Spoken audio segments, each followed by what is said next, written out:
Marcher avec ses sacs d'épicerie pendant quelques minutes avant d'arriver chez soi. C'est le quotidien pour certains résidents du Nitainais à Shawinigan. La traînée de véhicules garés le long de la côte témoigne par elle-même du manque de stationnement. C'est un petit bout. Et puis là, j'avais oublié mes clés dans le char. J'ai fallu que je retourne et je revienne. J'ai hâte qu'ils règlent le problème de stationnement. Ça en prendrait au moins une quarantaine de plus. Les places libres se font rares. Ayant ouvert ses portes en mai dernier, l'immeuble Nitainais compte une trentaine de stationnements pour une centaine de locataires, des aînés autonomes à faible revenu. Qu'est-ce qui va arriver cet hiver? Tu sais, pense-y, là, il y a une côte à monter. Les madames avec leurs épiceries, c'est ridicule, là.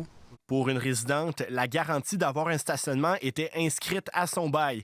Depuis son arrivée, elle n'en a pas et elle songe maintenant à quitter. Aller stationner dans la rue, là, à mon âge, là, ça me tente pas vraiment, surtout si l'hiver s'en vient. Si on m'avait dit non, vous n'avez pas de stationnement, je l'aurais pas pris le loyer. Mais si j'ai pas le choix, moi, à un moment donné, je peux pas rester ici, là. L'organisme gestionnaire de l'immeuble, l'Office d'habitation de la Vallée de l'Énergie, n'a pas répondu à nos questions aujourd'hui.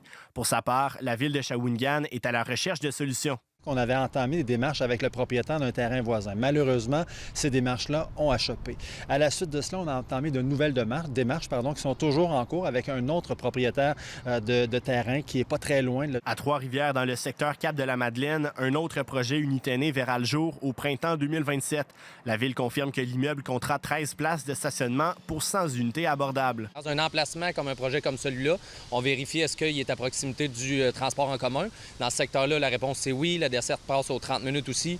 Une piste cyclable qui est à proximité. L'Office municipal d'habitation de Trois-Rivières, qui sera gestionnaire de l'immeuble, n'a pas encore statué sur les modalités de la location et de la distribution du stationnement. Les futurs locataires vont être au courant de la situation qu'il y a peu de stationnement par rapport au nombre de logements. Donc, les futurs locataires pourront louer leur espace en toute connaissance de cause. La Ville et l'OMH se disent prêts à apporter des correctifs aux besoins. Ici Charles Boisvert, Radio-Canada, Shawinigan.